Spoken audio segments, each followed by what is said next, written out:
towards completion. And we visualize that right now, complete, healthy, strong, peaceful, whatever is needed. God knows, that energy and power knows, because it is present everywhere. We don't have to tell it where to go or what to do. It's there, and it's working right now. And when we realize that, oh my goodness, we can let go, and we feel so good about it. We feel relaxed. We feel filled with gratitude. And we say, thank you, God. And so it is. And so we let it be. We don't hang on to it. We let it be. And now, yay, we have an affirmation, which we're going to do again at the end of the sermon.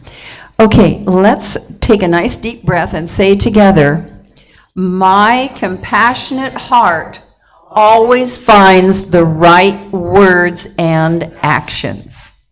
That's our focus today. And now we have a little music, and then we're going to relax into meditation.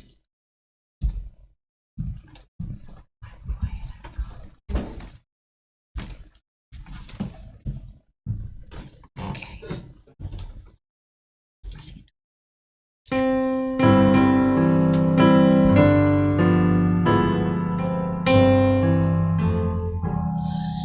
I'm quiet, I'm calm, I'm at ease. I'm quiet, I'm calm, I'm at ease. Right here and right now, I'm at peace with myself. I'm quiet, I'm calm, I'm at ease. I'm quiet, I'm calm, I'm at ease. I'm quiet, I'm calm, I'm at ease. Right here and right now, I'm at peace with myself. I'm quiet, I'm calm, I'm at ease.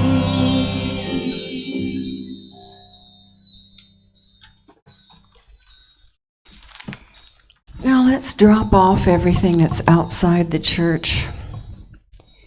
Anything distracting or troubling or plans for later. Don't even worry about the Super Bowl. Let's just leave that all outside the physical church and outside our mind. And let's just turn inward to that inner sanctuary that is such a safe place. That is where we connect with that Christ that is us, as us. That wonderful energy of love and compassion that is our nature. And we feel enveloped by that love right now, just like a big, warm, fuzzy blanket. That's the love that we truly are, the love that God is, the love that is that Christ consciousness in us. And we need not worry about anything or take concern for anything when we are in that place. So let us relax in that consciousness. Feel supported, loved, acknowledged. Feel that we have everything we need right here and right now.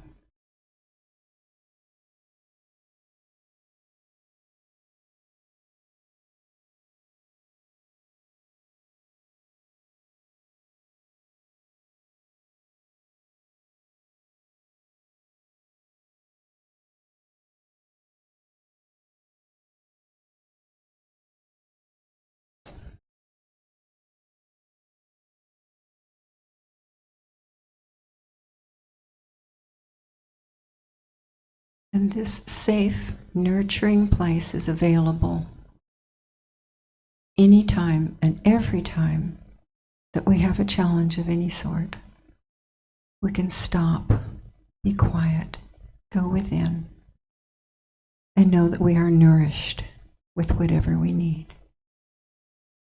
And so it is.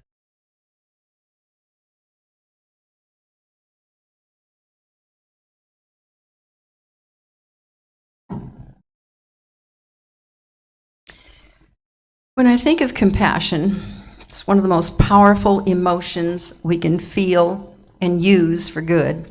I think of someone whose heart is opening up to the world and those around them. It's as if a double door opens up and the love just streams out to bless and serve and increase as it is shared. Charles Fillmore defined two types of compassion. He said, human compassion is a characteristic of love and mercy prompted by an understanding heart. A compassionate mind sees the error but does not condemn. Neither do I condemn thee, go thy way, from henceforth sin no more. From John 8:11. And divine compassion. In the heart of God exists an eternal tenderness and mercy for his children. Jehovah is gracious and merciful, from Psalm 145:8. Fillmore also said that compassion was the unifying, harmonizing power. He extended his personal compassion to the extent that he was an ethical vegetarian, and he believed it was deeply wrong to kill animals for food. So he practiced what he preached. Practicing compassion has been offered as a reason why Christianity grew in the first 3 centuries. Generally, Catholics will say it is due to God working the apostolic tradition. Calvinists tell us it is because testimony of the blood of the martyrs. Pentecostals speak about prophecies and visions, and no doubt all of these played a part. However, Henry Chadwick, author of the Penguin History of the Early Church, writes that the practical application of charity was probably the most potent single cause of Christian success. Chadwick goes on to explain what that means. He writes, Christian charity expressed itself in care for the poor, for widows and orphans, in visits to brethren in prison or condemned to what was a living death of labor in the mines, and in social action in time of calamity like famine, earthquake, pestilence, or war. Chadwick is what theologians call an authority, someone with an academic reputation strong enough to author a book on history, and someone with honorary doctorates from all over the world. New Thought doesn't have such authorities, except perhaps the founders of the several different branches, and they reserve the right to change their mind. 100 years ago, life in America was in many ways more difficult than most people could bear. In a sense, life was as stressful then as it was in Roman times. The 1918 Spanish flu pandemic was just winding down. And just a few weeks earlier, the Chicago race riot of 1919 had erupted. The riot was the worst of the nearly 25 riots and civil disturbances in the United States during the Red Summer of 1919, according to Wikipedia. So if we can look to Chadwick to explain how Christians flourished in Roman times with all their challenges, maybe we can look for a modern-day authority to explain how we can flourish today. On August 24th, 1919, Charles Fillmore gave a talk on social responsibility. The same month, Unity magazine had an article with the same title, based on the parable of the Good Samaritan. I believe Charles Fillmore's talk and article on social responsibility are as close as we will come to a trustworthy authority that we have today regarding how to overcome extended pestilence and racial injustice. It's so much alike to to what we're having today. A little over 100 years ago. It's as though the world goes around in circles and circles and circles. So if we can overcome, once again, the seemingly insurmountable, if we can take positive steps to effect meaningful change, then we will see our churches and our nation move forward to a new era of liberty, love, and life. For Henry Chadwick, the path forward was a practical application of charity. For Charles Fillmore, a practical application of charity for our time is to conduct oneself in a loving way. He said, and I quote, "It is within the heart of man, deeper than the heart. It is in the soul and the spirit. Well, now, if it's there, all it needs is to be recognized. All that is required of man is to conduct himself in a loving way," unquote. Many religions have endeavored to point us in that way. The Tao Te Ching states, "Compassionate towards yourself, you reconcile all beings in the world." If I desired peace in the world around me, that verse implies, I should start by practicing compassion for myself, thereby unleashing a healing energy that would help reconcile divisions with the people I encountered. I want to cultivate an awareness that any difficulty I have with another is a reflection of the relationship I have with myself. And conversely, the more peaceful I am with myself, the more peaceful I am with those around me. Muhammad said, "Have compassion on yourself and others, and the spirit of the holy books will be bestowed upon you." In China, a revered individual, and one of my favorites, is Kuan Yin.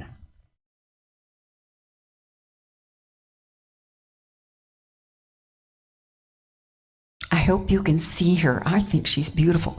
She's called the goddess of compassion and mercy. There are a lot of stories about her and who she's based on. The one I like best is one I read a few years ago. It said she was based on a real woman who came to an area in northern China during a famine and felt compassion for the mothers who couldn't feed their children. So she gave them wheat to plant, taught them to cultivate it, and the people were able to survive.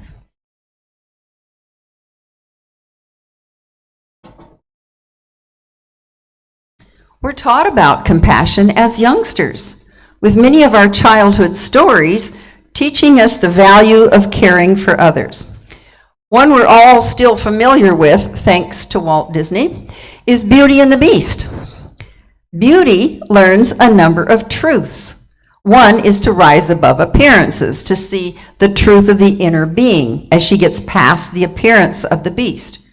And the other is to feel compassion as the beast becomes ill and lies dying, and her compassion of a kiss on its cheek breaks the spell it was under.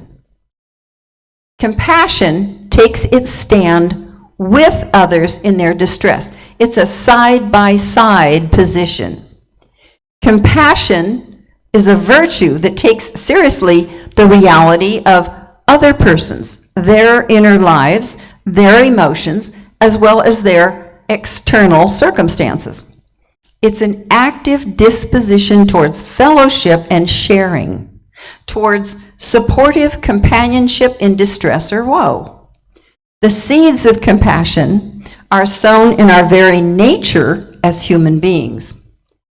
David Hume, the Scottish philosopher, once said, "There is some benevolence, however small, infused in our bosom, some spark of friendship for humankind, some particle of the dove kneaded into our frame." I love that phrase. Can you feel that there's some particle of the dove that we use as a representative of peace that is kneaded into our frame? And then he goes on to say, along with the elements of the wolf and the serpent. So we're not all dove, okay?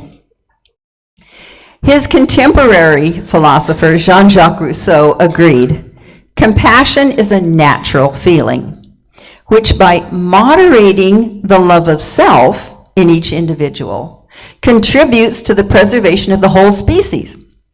It's this compassion that hurries us without reflection to the relief of those in distress. If you've ever been there when there was an auto accident, and I've seen this happen, something, auto accident, other cars come roaring and people jump out of their cars and they run up to help. Any disaster, people just automatically, can I help you? What can I do to help you? It is in our nature to be compassionate.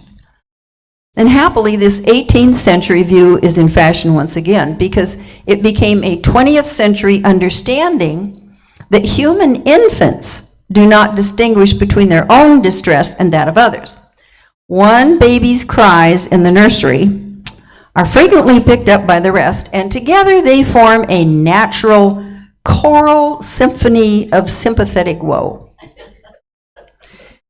Compassion seeks to retain our hold on this very early awareness that we're all in the same boat, that there but for the grace of God go I.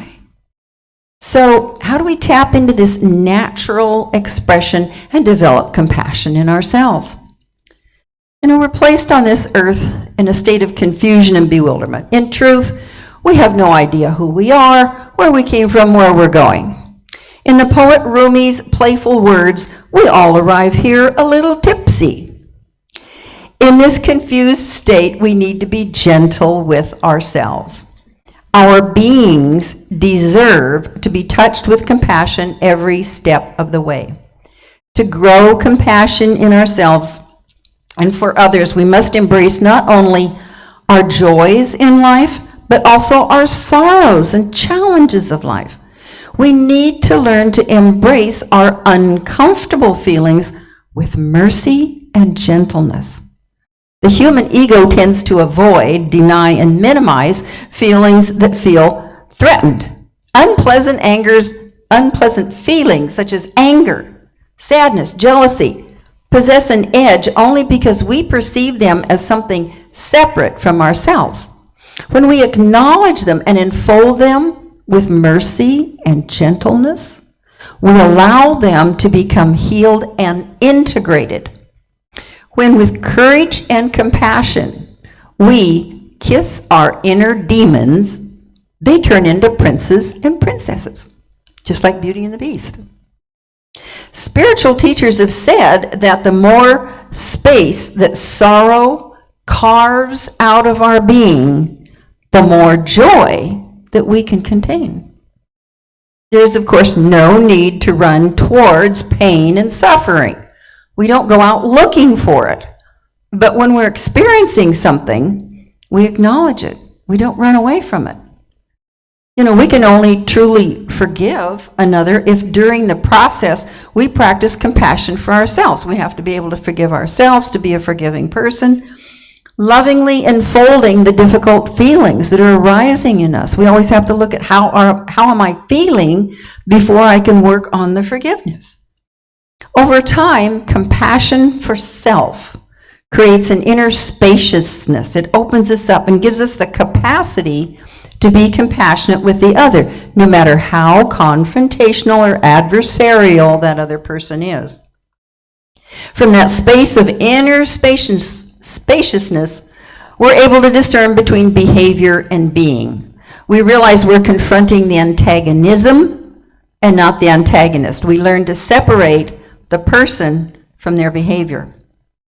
Nelson Mandela said, "A fundamental concern for others in our individual and community lives would go a long way in making the world the better place that we so passionately dream of." Mandela's words speak to us about the most important gift we can ever give: caring about others. Feelings of compassion can connect us whether we're aware of it or not. One metaphor to use is that feelings, emotions, are like the landmass below sea level that connects all the continents and islands. You go down deep enough and it's all land. Our emotions lie below the surface because we're so often unaware of our feelings. Thoughts are much more conscious, and therefore they lie above the surface.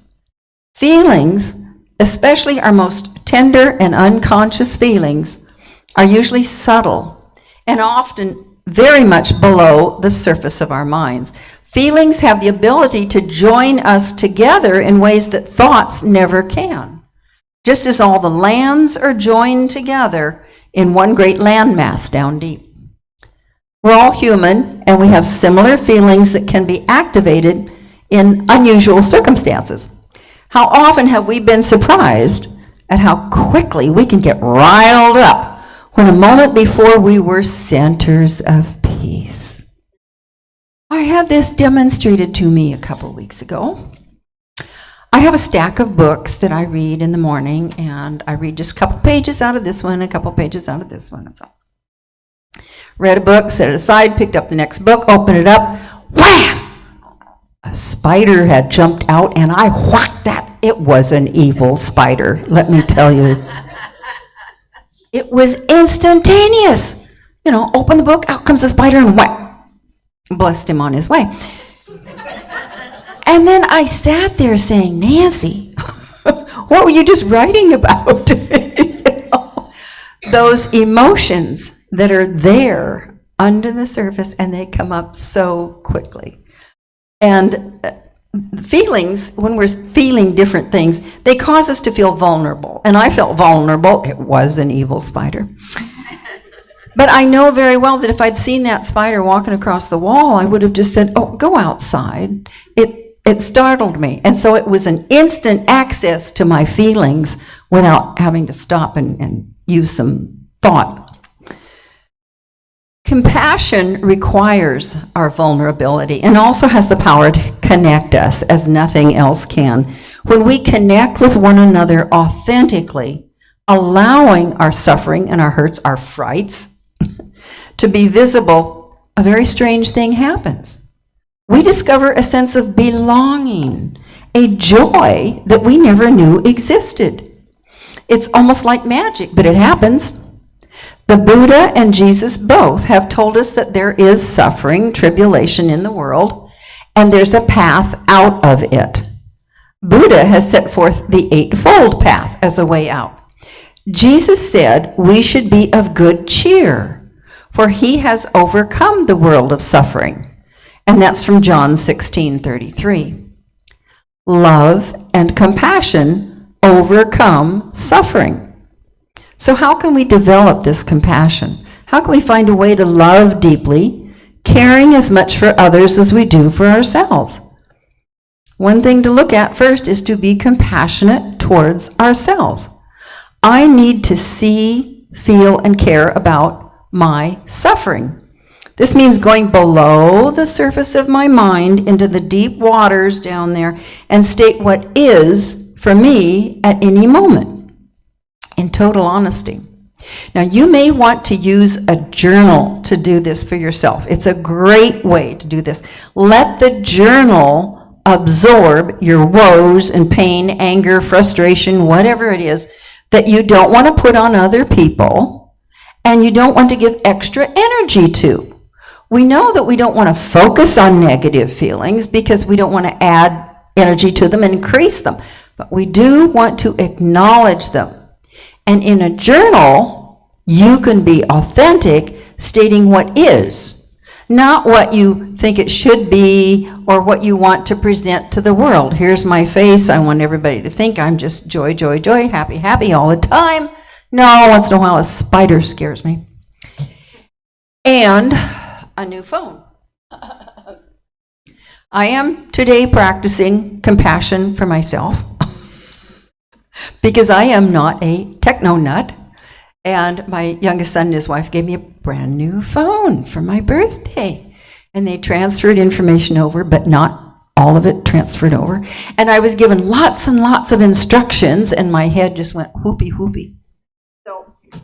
So this morning I'm saying, okay, I get to practice what I preach. I am learning to be compassionate with myself and say, okay, I'm going to have to call a support team later to do some of this stuff.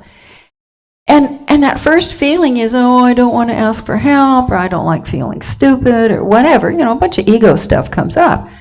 And what I told myself is, well, whoever's on the other line, I'll bet you they don't do sermons.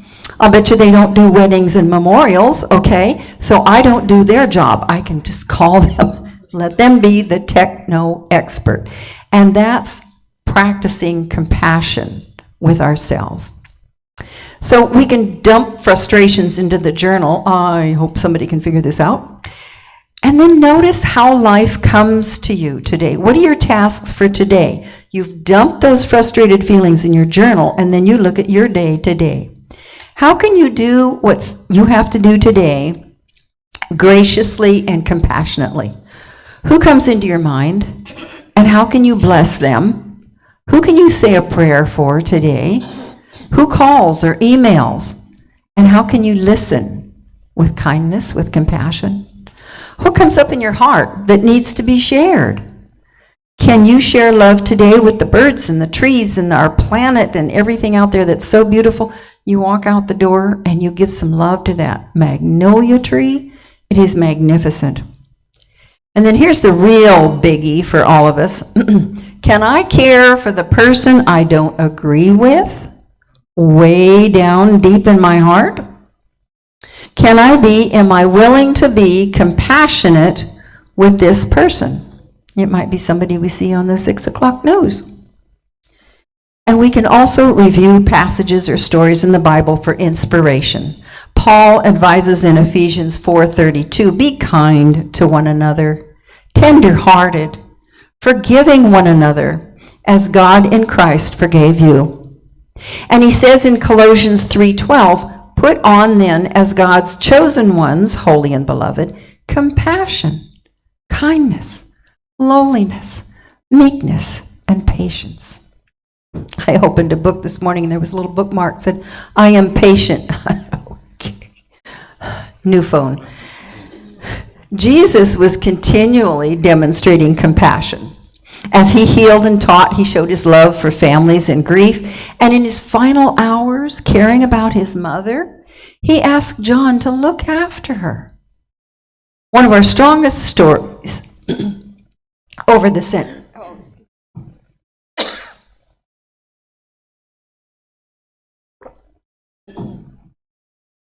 One of our strongest stories over the centuries is the story of the Good Samaritan, who saw that injured man as a fellow human being in need and reached out to care for him, going above and beyond to help, sacrificing his time and money to help another. Genuine compassion arises with the realization of identity. We identify with the other person. When we experience the suffering of others as our own and respond in love, we are acting from compassion. Compassionate acts come in all sizes and shapes, and it's not the size or the scope of the action, but the motive that counts. That's what I saw with this robe. It doesn't matter whether I needed it or use it or what the cost of it is or anything else. Her act of giving is the love that I feel. So let us have some goals of developing and expressing compassion for ourselves and the people around us as a way of expressing that Christ in us. And can I have that affirmation back? Because I want us all to go through that again. Back a little more. There we go. Okay, everybody take a nice deep breath and let's say together, my compassionate heart always finds the right words and actions. This affirmation helps us get past the barrier. And again, I get to keep living all these things I talk about. There was a neighbor of mine that passed away from COVID, and I had chatted with him off and on over the years, but I'd never talked with his wife. And I wanted to say something to her. What's the first thought that comes up in my head? Oh, what am I going to say? What am I going to do? I don't know her, blah, blah, blah. So we have an affirmation like this that assures us that when we're coming from compassion, we do find the right words and the right actions. And then we just simply go for it and give love. Have a loving, comforting week. Thank you.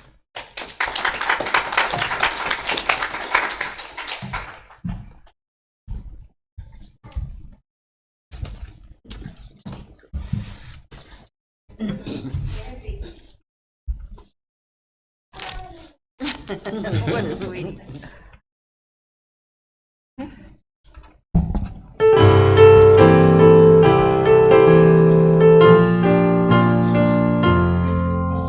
I'd like to build the world a home and furnish it with love.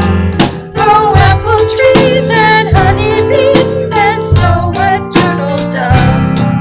I'd like to teach the world to sing in perfect harmony. With honeybees.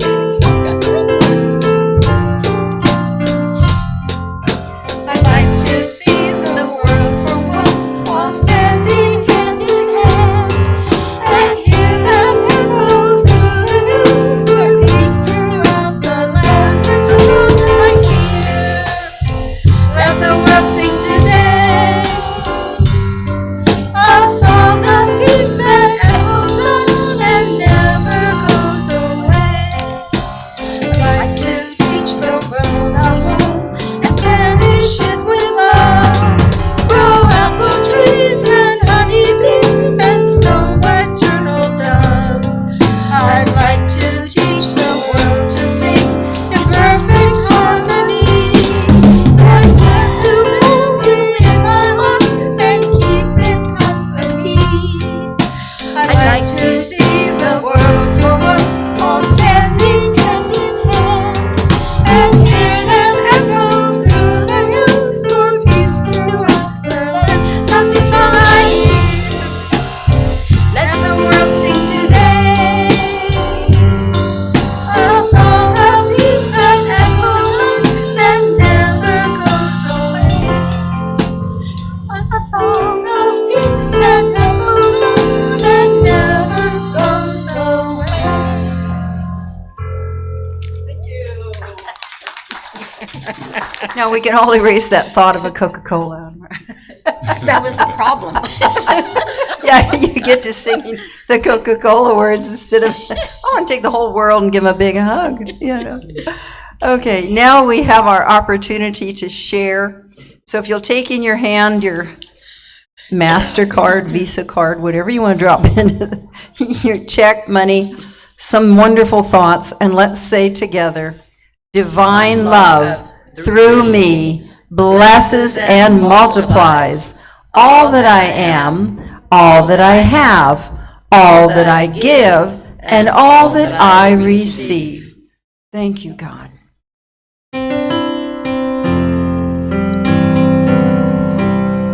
What is mine to give? What is mine to do? All my life is to share myself with you. So I stand here asking, what can I do? What is mine to give? I give it to you. What is mine to give? What is mine to do? All I want is to share myself with you. So I stand here asking, what can I do? What is mine to give? I give it to you. Together knowing that one power and love operates in us, brings to us all that we need for, so that we share from our overabundance. Cup runneth over. Money, energy, love, compassion, pour it out through this church to and the world. Thank you, God. So it is. Amen. Amen. Okay, we're going to close the service with the peace song and then followed by the prayer for protection. Let there be peace.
go forth knowing that the light of God surrounds us, the love of God enfolds us, the power of God protects us, the presence of God watches over us.